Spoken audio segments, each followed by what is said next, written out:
Hello and welcome to Learning with YagmanX. Today I'm going to be talking to you about design terminology that will help you communicate your ideas better.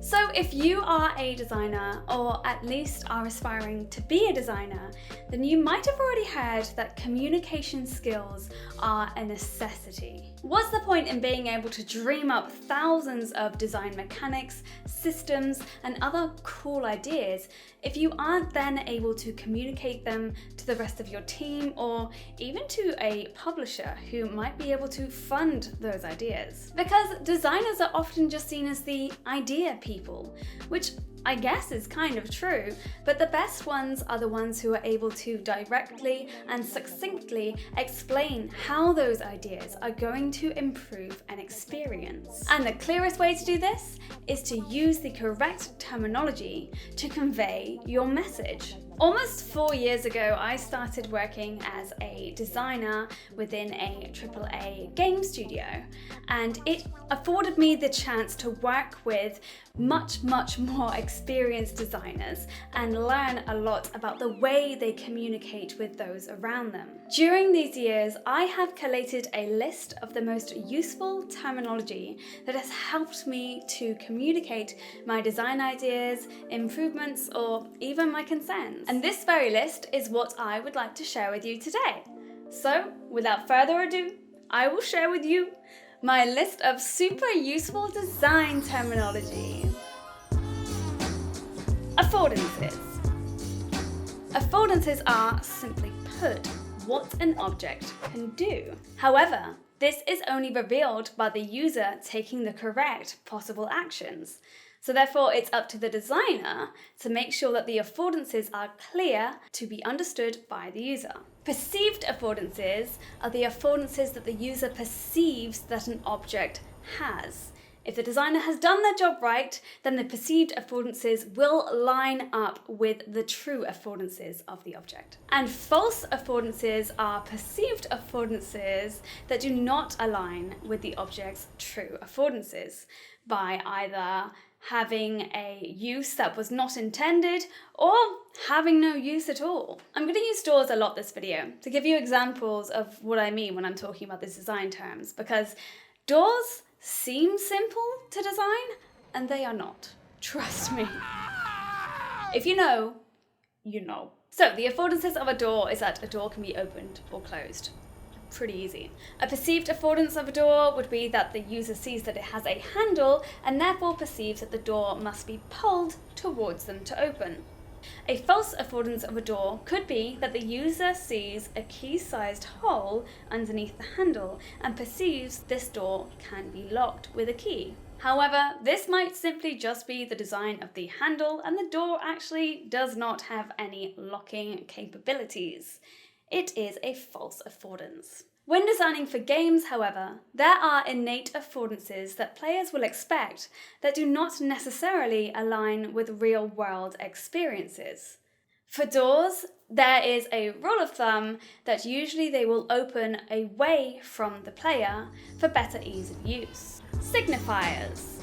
Signifiers are specific elements of an object that enhance its affordances. Simply put, it shows what affordances something has. In our door example, the signifier here would be the handle, as that is what the users use to perceive what way the door would open and also what action they needed to take to open the door. This is a visual signifier, as it's something that the user sees to then be able to perceive its affordances. And more simple examples of these would be labels on jars or signs on roads to let you know where to go. In games, we still utilize this real-world knowledge as it keeps the environment familiar for the player.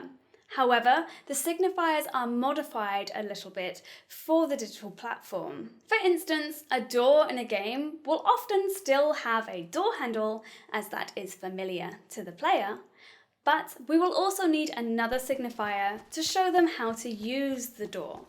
And this is often done with an on-screen button prompt. Telegraph.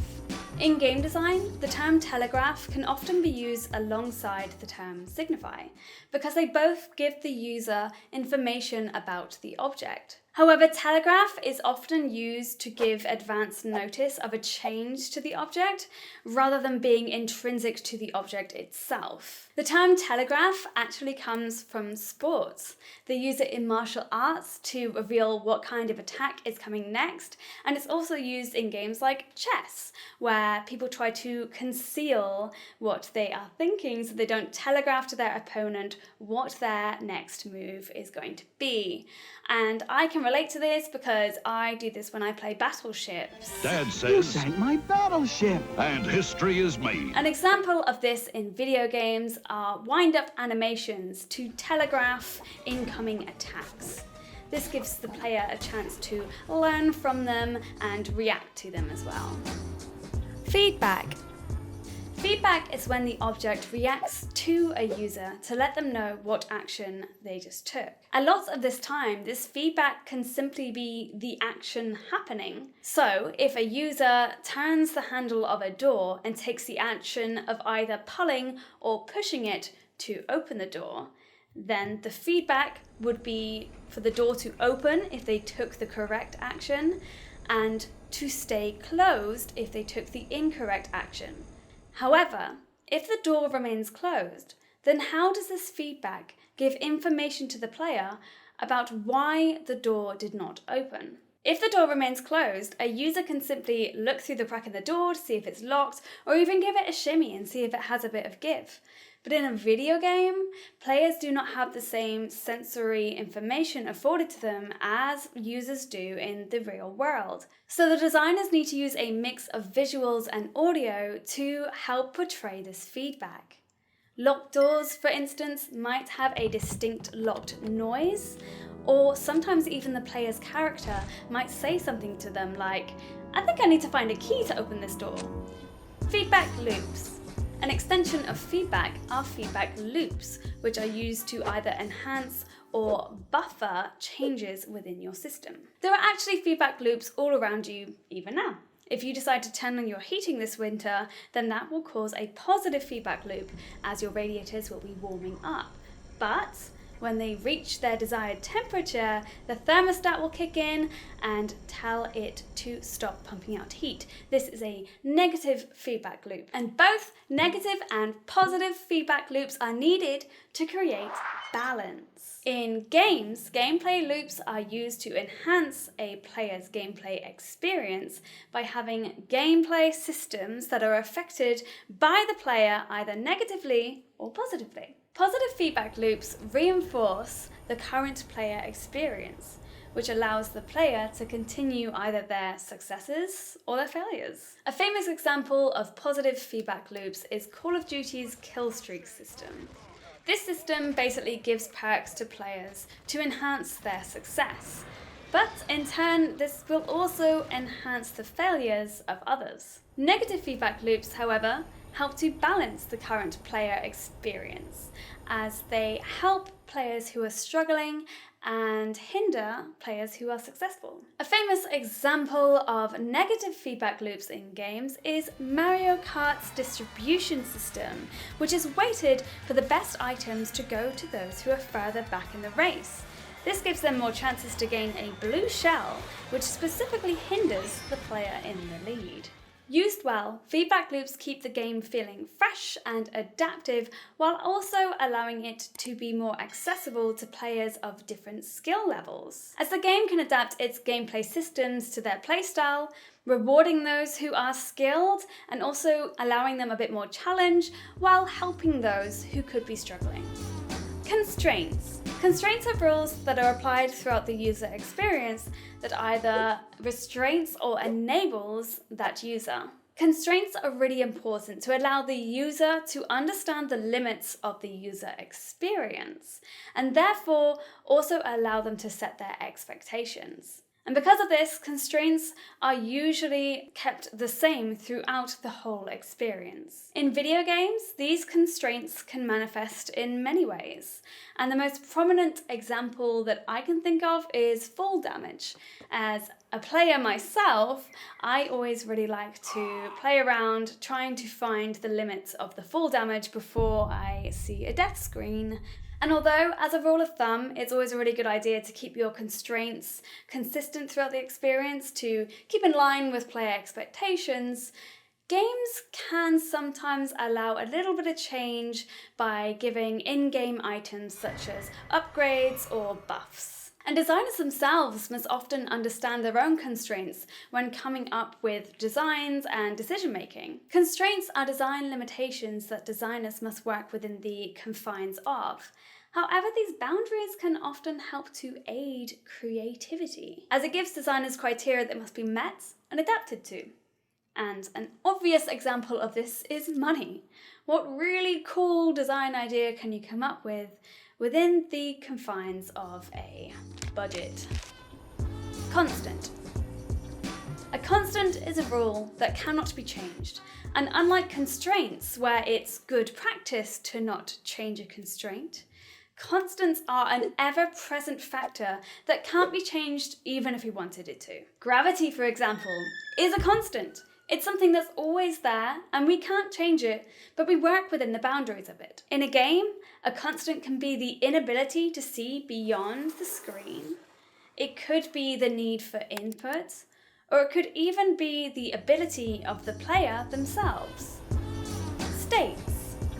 Objects and systems are made up of a possible sequence of states, and when designing for an object, it's really good to understand what these possible states could be. For example, a door could have 3 possible states: open, closed, and locked. Conditions. Conditions are rules that are affected by user actions that meet certain criteria that affect these states. For example, the condition for a door to be put into its open state will be for the user to interact with it. However, if the door is in a locked state, then the conditions will change so that that same interaction will no longer be able to open the door. Another action will be needed, possibly unlocking. Death and damage are common examples of conditions in video games. Usually a player will have a number that represents their health, but every time they get damaged, this number will get reduced. Now, the conditions for the death state to become active will be if the number becomes 0 or less after being damaged. Uniformity. Uniformity is used to describe the need for something to stay consistent throughout all types of an object. And this helps to make the object easily identifiable to a user. You often see this in branding so that someone can see an object and know exactly where it's from. But designers also use this to build up perceived affordances within users. If all doors used uniformity to show a panel to signify when a door needs pushing and a handle to signify when a door needs pulling, there'd be so much less confusion about what action a user needs to take to open a door. We've all done it, where you pushed when it was a pull or you pulled when it was a push. It can be confusing at times. Games use uniformity to help the player understand the game world and rules within it. For example, God of War uses runes on pieces of the environment that can be scaled, climbed upon, jumped off of, and Resident Evil uses the colour yellow on specific grates that can be broken and could contain loot. Commonality. Commonality is quite similar to uniformity, however it's used more throughout the development process to explain the sharing of features or attributes through different objects. Where uniformity usually explains the visual elements being shared, commonality usually explains the technical elements being shared. For example, within a video game, you might have a wide array of weapons that all might look quite different. But the most efficient way to develop these weapons would be to ensure that you had a commonality between the setup of all of their shared features, such as melee, bullet projectiles, reloading, damage types. To build your games like this, you might be interested in looking into component-based designing. Flow. The term flow explains the intended user experience when a user interacts with an object from start to finish. A door's flow, for example, is for a user to interact with it in a signified way, which allows the door to open. Then the user can walk through to the other side, and it is up to them whether they would like to close the door behind them. In video games, however, a door's design flow is a lot more intricate, as there are many more factors to consider, such as whether a door can be locked or unlocked, what way it will open, whether you have NPCs in a game that can interact with the door, if it's automatic or manual. Here is an example of a really simple door design flow that I wrote when updating my indie game Perfection. As you can see, writing out a flow graph can really help you as a designer figure out the flow of your designs, as well as catch any edge cases. Edge case. An edge case is a problem that occurs in a very specific situation. It's usually a mild problem because of how specific it is. However, it's always a really good idea to try and anticipate where these edge cases could be during the design phase. For example, an edge case of an audio speaker could be that at high volumes, the audio could distort, therefore lessening the overall quality. Now, some edge cases, such as this one, might not be such an issue. However, some of them would be worth addressing, such as if it's a specific system crash. Exploit. Exploits are potential or sometimes specific flaws in a design that allows the user to reach the outcome without going through the intended flow. For example, shaking a vending machine to get to the yummy treats within. The user still gets a snack, but they have missed the vital part of having to insert money first. Although I've used that as an example, but I'm pretty sure that only works in the movies. If you have done it, let me know in the comments. Maybe you don't want people to know you've done that actually. In game design, the determination of what is an exploit seems to differ. But in my experience, I've seen many designers design with exploits in mind. For example, by creating gameplay systems and objects within the world that hinder a player, but if used in a specific way, can actually help them as well. A simple example of this would be an exploding red barrel, as players know to avoid them because it could cause them damage. However, they could also explode parts of the environment nearby it, exploiting the area to the player's advantage while also dealing damage to enemies nearby. And on the other spectrum of game exploits are speedrunners, which are notorious for their exploitation skills. These players use glitches and bugs in the game, for example holes in a collision, to win the game in the quickest way possible. Salience. Salience is an elegant word that describes a part of the object's visual design that's particularly notable. If an element seems to garner the most attention and jumps out from the environment surrounding it, then it's salient. In game design, especially level design, it's useful to think about this in terms of where you need to lead the player. Using interesting lighting or notable environmental objects will instantly draw player attention to that location. Discoverability.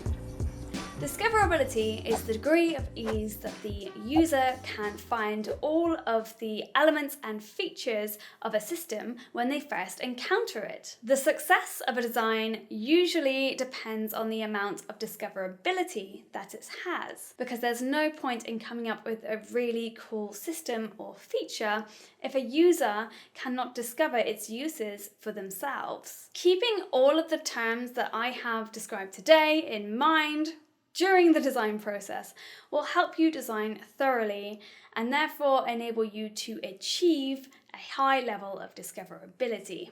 And that's it, all of my most useful game design terms. Congratulations for reaching this far. Now you can go off and tell the world your amazing design ideas with your newfound communication skills. As a little disclaimer, like a lot of the human language, a lot of these terms can be used slightly differently by each designer. Some designers have preferred terms to others depending on their own experience and specialisms. However, these are the most common terms that I have both heard in the workplace and read about, so I think they're the most widely understood. However, if you think that you know some that should be added in this list but aren't, then please do let us know in the comments down below. Most of these terms I actually learned from the book The Design of Everyday Things, and I have it here. This book. The Design of Everyday Things by Donald A. Norman. This book was actually given to me in the game studio when I first started out as a wee ditty little game designer. So even though it is the design of everyday things such as kettles and doors, it really taught me how to think like a designer. It's a really insightful book if you want to learn more about design terminology. As you can tell, I've gone off script a little bit now, but I did want to say if you wanted another video of this that is specifically more about game design terminology, then also do let me know in the comments and we can chat about things like weenies, because that's always a fun word to say. Thank you so much if you reached this far in the video. It really means a lot to me that you spent your time watching my content. I know it's been a while since I made a game dev style video, so I really hope you enjoyed this one. I'm currently working on another music track with my producer Jamie at Horizon Productions, and yes, that will then become another music video made in a game engine. I also stream quite a bunch on Twitch, so if you want to watch me play games, talk about game design, or even join me on Monday mornings where I do a Monday morning motivational stream, we talk about our weekly goals. If that sounds interesting to you, then join me on Twitch, twitch.tv/YagmanX. And thank you so much to Patreons. I'll put your name up on the screen now. Your support really means so much to me, and I always love chatting with you, especially in the Discord as well. So thank you very much. Okay, I think that's enough from me. Have a lovely day or evening, and I'll see you in the next video. Bye.